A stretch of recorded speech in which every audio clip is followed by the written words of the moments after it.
I want to say a warm hello to all the Shaw-Mi-Del-Eca alumni watching this video. My name is Stuart.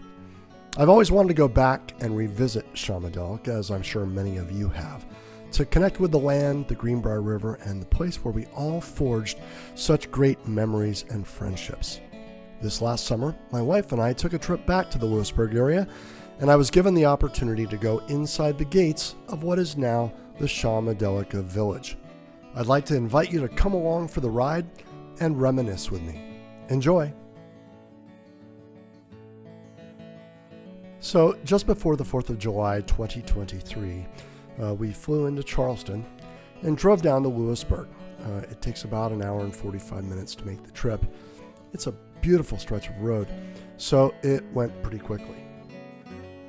Lewisburg has really turned into a beautiful little town with fun shops and great restaurants. The people were really friendly and there was a lot to do. One place I really want to highly recommend is Hawk Knob Winery. They produce a variety of really tasty hard ciders, and the winery itself is lots of fun with awesome views, great food, and really nice people. We enjoyed it so much we ended up going twice while we were there. We also visited a favorite place that we as campers used to go to on day trips at camp, and that was the Lost World Caverns. This place is absolutely amazing. I'm sure many of you remember going there as children. It's still open, and it's just as fascinating as ever. And finally, you can't go to the area without visiting the Greenbrier. So we stopped by there to see the gardens and tour the facility. The bunker tour looked pretty cool, but it was pretty expensive and it was booked up, so we didn't get a chance to go on it. But that's definitely something that's worth checking out. So let's get to what you guys have been waiting for. Let's go behind the gates and see what it all looks like today. This was a very exciting time for me to finally get to go inside. As you can imagine, after all these years, I think last time I was there was in 1969. The road going in looks pretty much the way it did when we were kids, but they've definitely made some changes once we get in here. So here's the old dining hall. We just met one of the neighbors.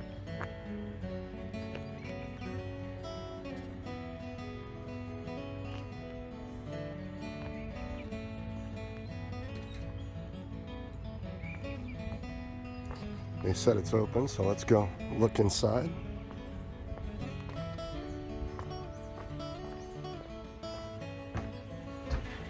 Wow. Wow. Memories of bug juice, guys, right? Look at this. It still has the feathers and whatnot. It doesn't have the Shaw-Mi-Del-Eca stuff on the wall anymore. But even all the tables are still here. Is this amazing or what? Oh my God, the wood floors, everything looks beautiful. Just like it did when we were kids. Right down to the kitchen area. Wow.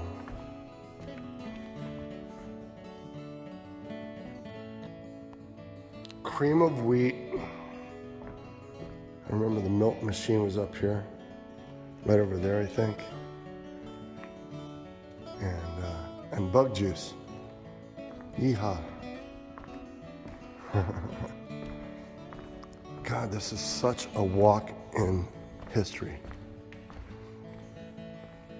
And remember, the tennis courts used to be right next door. Now it's just homes. Going down through the valley.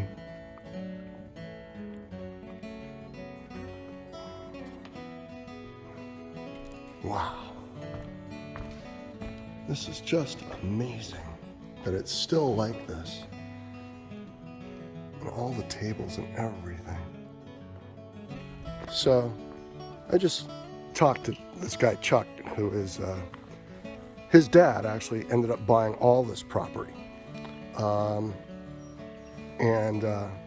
So I took you into the dining hall, but if you'll remember, all the was it Pioneer? I don't remember how it went as far as the division of ages, but there's the old road. Where that house is right now that you can see, that's where the pool was. They filled in the pool. Chuck's dad, when he first bought the place, apparently wanted to keep the pool until he found out how much the insurance was going to be, and then they filled it in. So all the older kid cabins were in here. I think it was Pioneers, but I don't remember. And then there's the old bathhouse for the showers and whatnot, and the bathroom for this section. That's still standing. And then I'm amazed to find out that the old theater, the gym, the gym was down farther, but we used to go in here all the time and have events. I remember taking judo as one of my periods in this building here. And then gosh, do you guys remember playing Capture the Flag? Was that what we played? Was it Capture the Flag? So the archery range would have been right there, and the rifle range was right over there. And here's a look of what it looks like now.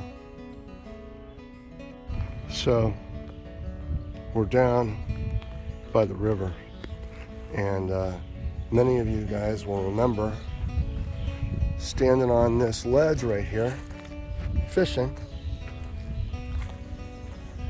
and this is where we used to put the canoes in and everything, and this was literally where we would stand out and fish for bluegills and sunfish. Right? So next we're going to take a walk over to Monkey Island. I want to see if any of the stuff from the Indian dancing, the tribal area is there. So we're going to go over there next.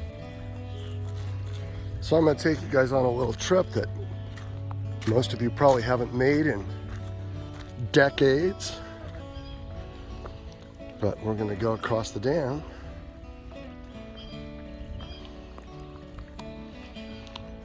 I remember when I was a little kid, we'd go out there just on the other side of the other breakwater and hunt for crawdads.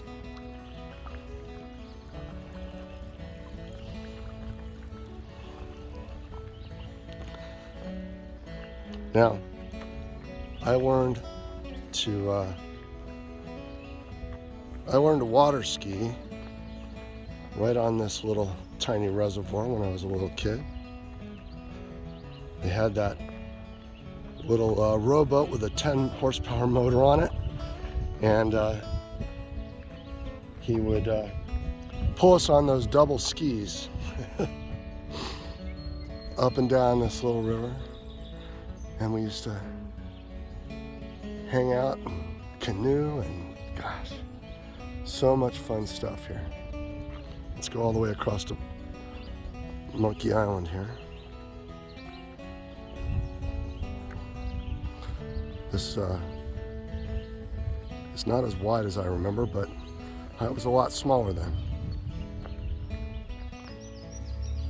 So we came over to Monkey Island, and unfortunately, it's really overgrown. In fact, look at these thickets of, this is all bamboo.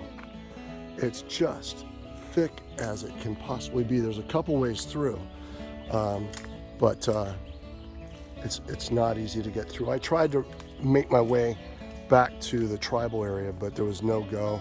Lots of trees down, very thick. If I had more time, possibly, but it was very, very thick. And this is what happens when you let bamboo just go. It goes crazy. I've never seen anything like it.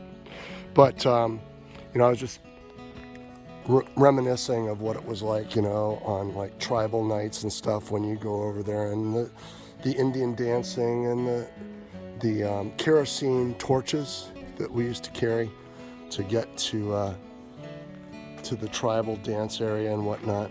It was just magical. But unfortunately, I was hoping to get us to that area today, but it's just not going to happen. So, but isn't this just beautiful? So, just give you guys a couple more minutes of reminiscing of your time spent in this water. How many of you overturned canoes? Oh, wow! Did you catch that? Huge bass just jumped out of the water. But how many of you guys overturned your canoes when they would teach us how to right our canoes if we fell over? And I guess in the later years when it was co-ed and whatnot, you guys had kayaks and stuff like that.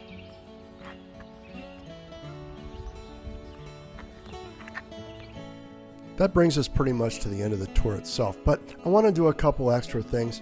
I did do a flyover of the entire property. I'll show that last. But first, let me show some imagery that might evoke some memories for you guys. I know it does for me. I do want to do a shout out to a guy named Glenn Walsh. Glenn was, I don't know if he started the Facebook page, but he's definitely put a lot of content out there for all of us. He sort of curated a lot of images and stuff like that for us. So thanks a lot, Glenn, for that. A lot of things did change over the year, including going co-ed later in the camp's life. Now, I don't know what you guys called the island. We called it Monkey Island when I was growing up. If it changed or you called it something else, put that down in the remarks. I'd love to hear about it, hear your version of it. Now, here's one of my favorite activities, the horseback riding. The stables were awesome. We got to learn to care for the horses. We learned to ride English, and I actually got into a horse show and won a ribbon. Have no idea where that ribbon is today, but that was a lot of fun and a great part of my camp experience. One of my greatest memories along the way was being a DJ on WLCR, our camp radio station. In fact, I still remember the sign-off from back then.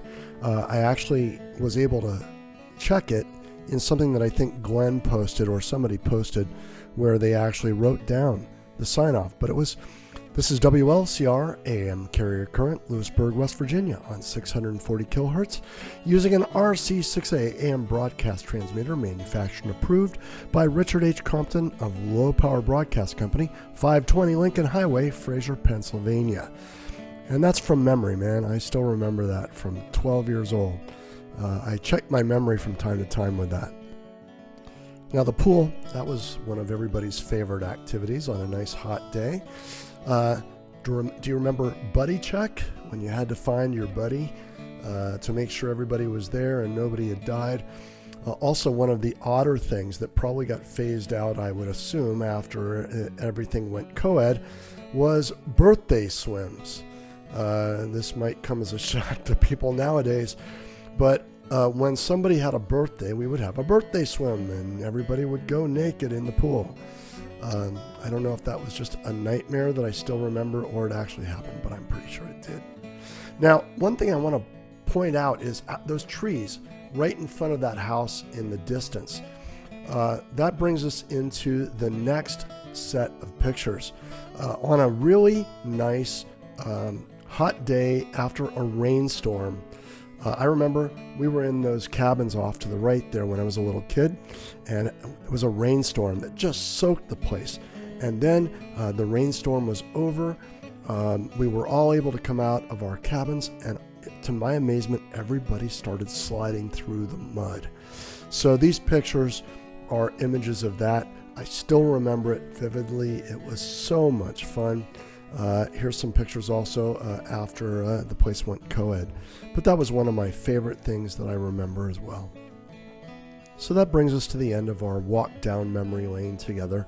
I want to thank everybody for watching. If you have any comments you'd love to make, either down in the comments below the video or on the Facebook page, I'd love to hear your thoughts on this video. If I got anything wrong, or if there was things that changed and were different when you were there, do let me know. Let's all share that. I'd love to learn about your experience at Shaw-Mi-Del-Eca. So again, thanks for watching. Enjoy the flyover, and God bless.